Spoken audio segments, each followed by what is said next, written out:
Hello students, welcome back to everyone from chain study Bangla. তো GNM এবং ANM পরীক্ষার হাতে মাত্র আর 6 দিন আছে। আজকে রবিবার, নেক্সট সানডে তোমাদের এক্সাম।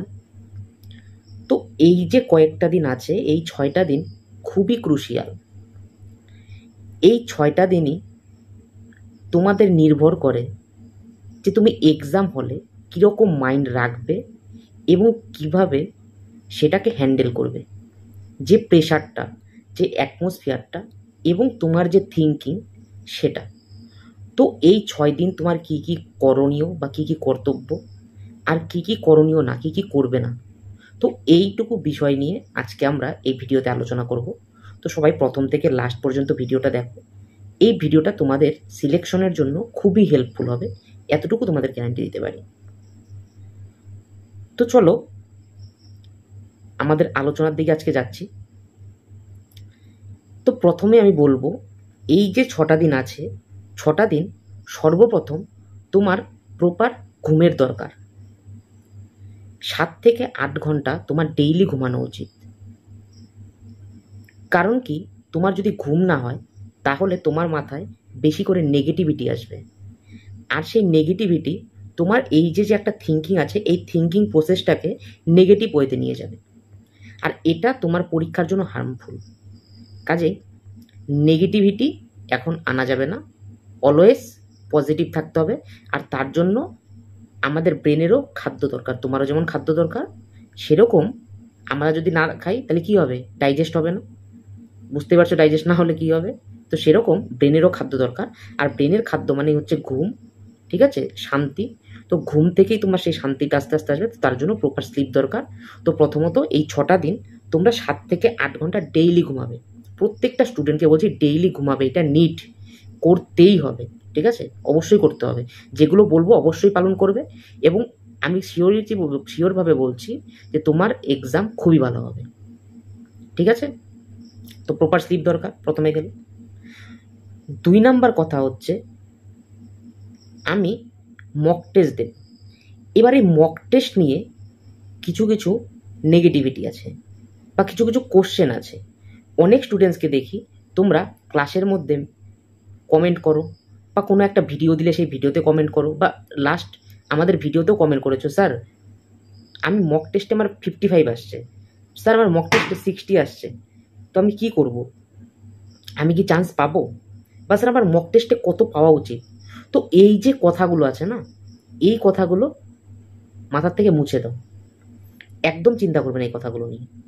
কারণ মক টেস্টে এখন তোমার 55 আসছে, 60 আসছে, 65 আসছে, বা বিলো 45 হচ্ছে, ডাজন্ট ম্যাটার এখন। কারণ এটা নিয়ে তুমি যদি এখন ভাবো তাহলে তোমার নেগেটিভিটি আসবে। তো এই সময় কোনো নেগেটিভিটি আনা যাবে না। এই সময় তোমাকে একটাই করে শুধু মক টেস্ট দিতে হবে, সারা দিনে একটা মক টেস্ট দেবে। আজকে রবিবার, আজকে তোমরা ভিডিওটা দেখছো, কালকে মানডে সোম মঙ্গল বুধ বৃহস্পতি শুক্র শনি, 6 দিন আছে। এই 6 দিনে তোমরা 6টা মক টেস্ট দেবে, তার বেশি না। যে যাই বলুক, যে কোনো টিচার যাই বলুক না কেন, 6টা মক টেস্টের ওপরে আমি দিব না, ঠিক আছে, পার ডে একটা করে। এবং সেই মক টেস্টে আমি ভালো করে অ্যানালাইসিস করব। কারণ 2টো করে মক টেস্ট দেওয়া, 3টা করে মক টেস্ট দেওয়া, বেশি প্রেশার নিয়ে মক টেস্ট দেওয়া, বেশি মক টেস্ট দিলে নাম্বার আসবে, এটা ভুল ধারণা। এটার দিন চলে গেছে। এই 6 দিনে তুমি মক টেস্ট দিয়ে খুব বেশি কিছু করতে পারবে না, কিচ্ছু করতে পারবে না। কাজে বেশি মক টেস্ট দিয়ে লাভ নেই, একটাই করে মক টেস্ট দাও এবং সেটা অ্যানালাইসিস করো যে কোথায় ভুলটা হচ্ছে। তো সেই ভুলগুলোকে ঠিক করার চেষ্টা করো। এবং এটা গেল হচ্ছে তোমার কি, এটা যে কোনো সেকশনে, লাইফ সায়েন্স বলো, ফিজিক্যাল সায়েন্স বলো, বা ম্যাথ বলো না কিনা। এইবার ম্যাথে কিছু কিছু জানো কি তোমরা, পরিমিতির থেকে আসে। সেই পরিমিতির থেকে যে সূত্রগুলো থাকে, সেই সূত্রগুলোতে ডাইরেক্ট প্রশ্ন আসে। তো তোমাকে সেই সূত্রগুলো কী করতে হবে, সূত্রগুলো যদি ভুলে যাচ্ছ সূত্রগুলো মুখস্থ করো, ঠিক আছে, ফর্মুলাগুলো মুখস্থ করো, বা সেটাই। আর রিজনিং তো প্র্যাকটিসের উপরে।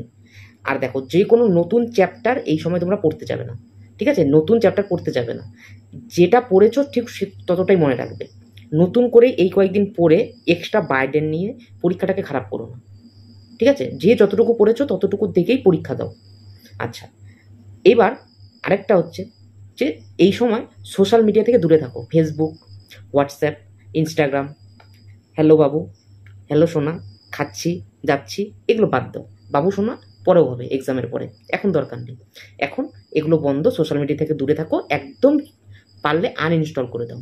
ঠিক আছে? পরীক্ষার পরে অনেক সময় পাবে, তো সেই সময় তখন করবে, এখন ছেড়ে দাও। হয়ে গেল, এটা পুরোটা তুমি ছেড়ে দিলে সোশ্যাল মিডিয়া থেকে দূরে থাকলে। মক টেস্ট অ্যানালাইসিস করলে তাহলে প্রথমে কি করবে, প্রপার স্লিপ আছে 7 থেকে 8 ঘন্টা, তারপরে মক টেস্ট দেবে একটা করে, সোশ্যাল মিডিয়া থেকে দূরে থাকবে, এক্সট্রা করে নতুন কোনো চ্যাপ্টার আমি একদমই পড়বো না, যতটুকু আছে ততটুকু থেকেই আমি এক্সাম দেব। আচ্ছা, আর এই সময় কে কি বলল না বলল, বিশেষ করে যারা রিপিটার, মানে যারা অলরেডি এবার একবার পরীক্ষা দিয়েছো বা দুবার পরীক্ষা দিয়েছো, হয়নি, কোনো কারণে সিলেকশন হয়নি, এবার আবার দিচ্ছ, তাদেরকে বেশি করে বলছি যে তোমরা এই যে পাস্টে যে তোমাদের বার্ডেনটা ছিল, পাস্টে যে তোমাদের থিঙ্কিংটা আসবে, আমার আগের বারও হয়নি, এবারও হয়তো হবে না, তো এই যে এরকম মন চিন্তা ভাবনা, এই চিন্তা ভাবনাগুলো দূরে সরিয়ে রাখো।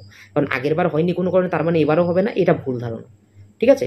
আগেরবার কোনো কারণে তোমার কোনো কারণে হয়নি, তোমার প্রিপারেশন ঠিক মতো হয়নি, তাই বলে এবারও হবে না, এটা ভুল।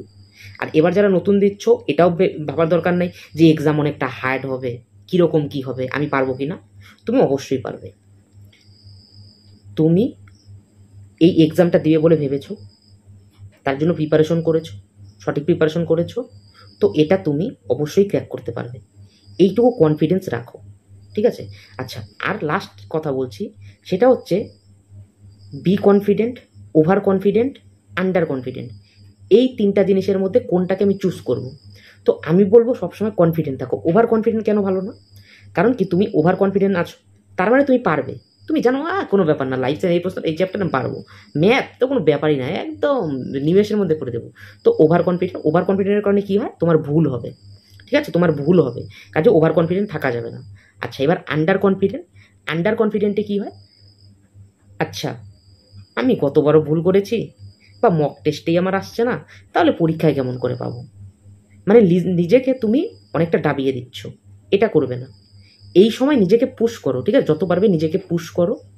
এই সময় একদম তুমি কি করো, পজিটিভ থিঙ্কিংয়ে থাকো, তার সাথে বি কনফিডেন্ট যে আমি পারবো, ইউ ক্যান ডু ইট।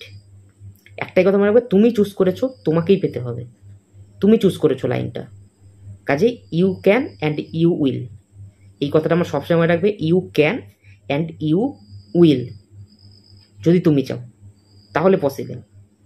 ঠিক আছে? তাহলে যে কয়েকটা কথা বললাম সবাই খুব ভালো করে মনে করবে, আর যে ক্লাসগুলো হচ্ছে সেই ক্লাসগুলো তোমরা ফলো করো, অবশ্যই প্রত্যেকদিন ক্লাসে থাকবে।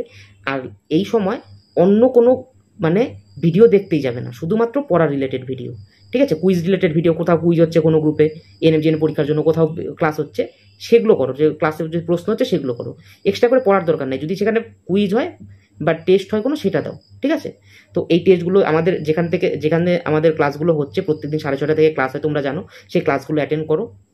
সেখানে তোমাদের কালকে ম্যাথ ক্লাসও শুরু হয়ে যাবে আজকে থেকে, সেই ম্যাথ ক্লাসগুলো দেখো, এবং সাথে যে জিকে ক্লাসগুলো হয়েছে, যেগুলো অলরেডি কেউ দেখোনি, আর আজকে যদি কেউ নতুন এই চ্যানেলে এসে থাকো, যারা ভিডিওটি দেখোনি, তাহলে সেই ভিডিওগুলো অবশ্যই দেখে নাও, যেগুলো অলরেডি হয়ে গেছে, বায়োলজির সেট, ফিজিক্সের সেট, সেই ভৌত বিজ্ঞানের সেট, সেগুলো অবশ্যই দেখে নাও। আর অঙ্কের যা রিজনিংয়ের যে ভিডিওটা আসবে সেটাও তোমরা দেখো।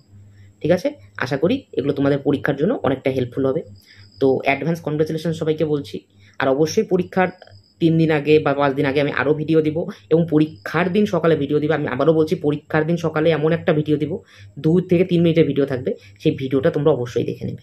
এই ভিডিওটা তোমার কনফিডেন্সকে 100% বাড়াবে, আর তোমার নাম্বারকেও একটু হলেও বাড়াবে, এতটুকু আমি তোমাদের গ্যারান্টি দিয়ে বলবো।